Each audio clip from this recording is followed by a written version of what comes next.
નમસ્કાર, આપનું સ્વાગત છે BS9 ટીવી ન્યૂઝ ઉપર અને હું છું આપની સાથે કાજલ સુવા. ખેડૂત એટલે જગતનો તાત, જે તમામ જગતનું ભરણ પોષણ કરે છે. 4 મહિના રાત દિવસ મહેનત કરે છે, અનાજ પકવે છે અને તમારી થાળી સુધી પહોંચાડે છે. એ જગતના તાત સાથે જ્યારે અન્યાય થાય, એમનું શોષણ થાય, તો શું એ યોગ્ય છે? જે દેશની 60% વસ્તી કૃષિ આધારિત છે, એવા દેશમાં ખેડૂતો સાથે જ્યારે લાઠીચાર્જ થાય, એમના ઉપર લાઠીચાર્જ કરવામાં આવે, ત્યારે જગતના તાતની જે વેદના છે એને હું શબ્દમાં વર્ણવી ન શકું. એ હળદરની ઘટના ગુજરાતના તમામ લોકોએ જોઈ છે અને આજે બાડલા ગામના સરપંચ મારી સાથે ઉપસ્થિત છે. એમને પૂછવું છે કે તમે હળદરની ઘટનાને જોઈ છે, ખેડૂતોએ જે જેલવાસ ભોગવ્યો છે, એમને લઈને શું કહેશો? ને તમારા ગામના ખેડૂતો કોઈ જેલવાસ ભોગવ્યો છે? બેન, મારા ગામના 7 ખેડૂત જેલની અંદર હતા. એમાંથી 6 ખેડૂત અત્યારે જામીન ઉપર છૂટા કરવામાં આવ્યા છે. હજી એક માલધારી ખેડૂત છે તે જેલની અંદર છે અને ભગવાનને અમે એ જ પ્રાર્થના કરીએ છીએ. ન્યાયતંત્ર ઉપર અમને પૂરો ભરોસો છે કે વહેલી તકે એમના પણ જામીન થાય. જે 6 ખેડૂતોને છોડવામાં આવ્યા છે, એમની સાથે તમારી મુલાકાત થઈ છે, શું વાત કરી છે?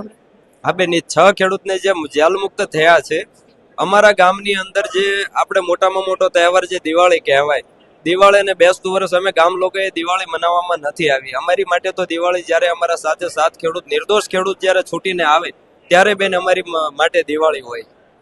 એ 6 ખેડૂતના પરિવારની સ્થિતિ કેવી હતી જ્યારે જેલવાસ ભોગવી રહ્યા હતા? નહીં બેન, અમે ખેડૂતના દીકરા તરીકે એ સાથે 7 ખેડૂતના પરિવારને અમે દુઃખ ક્યારેય દેખાવા નથી દીધું. અમે આખું ગામ ત્યાં કામે જતા હતા. એને ત્યાં કોઈ પણ પરિસ્થિતિ હોય તો અમે ત્યાં જઈને ઉભા હતા અને સાથે 7 ખેડૂતના પરિવારને અમે બાંહેધરી આપી હતી કે તમે કોર્ટ કચેરીનો એક પણ ધક્કો કરતા નહીં. 7 ખેડૂત વતી હું આજે મારે આ 1.5 મહિનો થયો, 40 દિવસથી એક પણ દિવસ મારે એવો નથી બન્યો કે હું કોર્ટે નહીં ગયો હોય. એના પરિવારને અમે એક પણ ધક્કો કરવા નથી દીધો. ખાસ કરીને દિવાળીનો ટાઈમ એવો હતો કે જ્યારે ખેડૂતનો પાક તૈયાર થઈ ગયો હતો. હવે એ તૈયાર પાક રજડતો હશે. જે ખેડૂતો એમના ઘરના મોભી જ્યારે જેલવાસ ભોગવી રહ્યા હોય, ત્યારે ખેતરનું કામ અટકી પડ્યું હશે. એ ખેડૂતના પરિવારને હાલાકી તો પડી જશે. 100% બેન, એમની માથે જે આબ તૂટી પડ્યું છે, પણ અમારા ગામ વતી અમારે જે કાંઈ મદદ થાય તે અમે ગામના લોકો બધા અમારી સાથે ઉભા રહ્યા હતા અને એમના દુઃખમાં જેટલો ભાગ લેવાય એટલો લીધો છે. આજે અરવિંદ કેજરીવાલે રાજકોટમાં એ તમામ ખેડૂતોને બોલાવી અને એમનું સન્માન કર્યું છે, એમના વિશે શું કહેશો? બેન, જ્યારે હળદર કાંડ બન્યો, બોટાદ હળદર કાંડ જ્યારે બન્યો, એની પછી લાખોની સંખ્યામાં ખેડૂતના સમર્થનમાં સુદામડા ખાતે મહાપંચાયતનું આયોજન કરવામાં આવ્યું.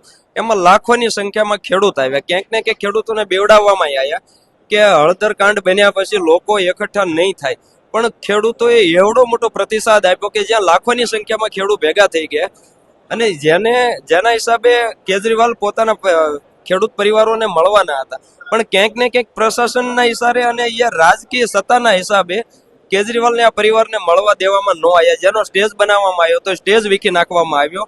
એના અનુસંધાને કેજરીવાલ સાહેબ ફરીવાર આજે રાજકોટ આવ્યા અને તમામ પરિવારોને આજે મળ્યા છે. કેજરીવાલ સાહેબ પરિવારને મળ્યા છે, તમે કીધું છે, પરંતુ એક મુદ્દો એ છે, ક્યાંક ને ક્યાંક એવું પણ થયું હતું કે અનેક જગ્યાએ ચર્ચાઓ થઈ કે જ્યારે ખેડૂતો ઉપર લાઠીચાર્જ થયો ત્યારે પ્રવીણ રામ અને રાજુ કરપડા ત્યાંથી નીકળી ગયા. એના વિશે શું કહેશો?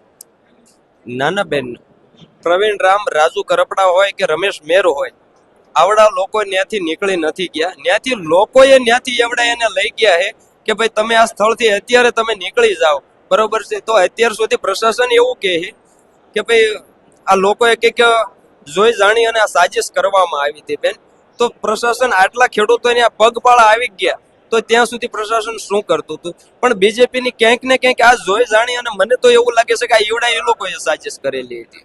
એટલે શું એમને ખબર હતી કે આ બધું ભેગા થવાના છે, પછી આ કરવું? એટલે પહેલાથી પ્રી પ્લાનિંગ હતું, એવું કેવું છે તમારું? બેન, પ્રી પ્લાનિંગ ન હોય તો તંત્ર કેવી રીતના આટલા બધા લોકો ત્યાં આવી ગયા, ત્યાં સુધી તંત્ર શું કરતું હતું? તમે દાવો કરો છો કે આ બધું પ્રી પ્લાનિંગ છે? આ બધું પ્રી પ્લાનિંગ હતું બેન. આ નિર્દોષ ખેડૂતો ઉપર જે લાઠી ચાર્જ કરવામાં આવ્યો, હજી લોકોને બરડાની અંદર જામઠા થયા છે, મટ્યા નથી બેન. અને આ ઘટના રહીને ખેડૂત જિંદગીભર ક્યારેય નહીં ભૂલી શકે અને આને અમે એક કાળા દિવસ તરીકે મનાવીશું. તમારી સાથે જે ખેડૂતો સાથે જે લાઠીચાર્જ થયો, જે ઘટના બની, તો ખેડૂત એનો વળતો જવાબ હવે કઈ રીતે આપવાની છે? બેન અમારી પાસે તો માત્ર ને માત્ર એક જ છે 2027 ની અંદર બટન દબાવીને અમારે આની સિવાય બીજો કોઈ પ્લાનિંગ નથી. બાકી તો અમે ખેડૂત બીજું શું કરી શકવાના? 2027 જે બટન દબાવીને જવાબ આપવાનું કયો છો, તો એ બટન શું હશે અને શું જવાબ હશે? જે ખેડૂતો સાથે નિડરતાથી ઉભા રહેશે, ખેડૂતની પડખે ઉભા રહેશે, અત્યાર સુધી ખેડૂતોના જે સાથ સહકાર આપ્યો છે અને જે ખેડૂતોની સાથે રહ્યા એની સાથે ખેડૂત રહેશે. કોણ ખેડૂતોની સાથે છે? કઈ પાર્ટી સારી છે? બેન આમ આદમી પાર્ટી સારી છે. આમ આદમી પાર્ટી અત્યાર સુધી ખેડૂતોની વારે આવી છે. તો શું 2027 પરિવર્તન આવવાનું છે? 100% બેન, 100%. 2027 પરિવર્તન 100% છે. મારે ભાજપમાંથી પણ જાણવું છે. મોદી સાહેબે ખૂબ સારા કામ કર્યા છે, તો ભાજપનો કોઈ એવો ચહેરો જે ખેડૂતો માટે કામ કરતો હોય? બેન ખેડૂતો માટે જો ભાજપ સરકારે સારા કામ કર્યા હોય અને એમાંથી એક પણ સારો ચહેરો હોય તો આટલા દિવસો વયા ગયા. હળદર કાંડની અંદર જે કઈ બધાને ખબર હતી કે ખેડૂત નિર્દોષ ખેડૂતો ઉપર અત્યારે ખોટા કેસ થયા છે, તો એક પણ નેતા બોલવા માટે તૈયાર નહોતો. હા, મારે એ જાણવું છે, તમે ગામના સરપંચ છો, તમને કોઈ ઉપરથી ફોન કે આવ્યો છે કે ખેડૂતોના સમર્થન માટે કોઈ પાર્ટીઓએ સમર્થન આપ્યું છે?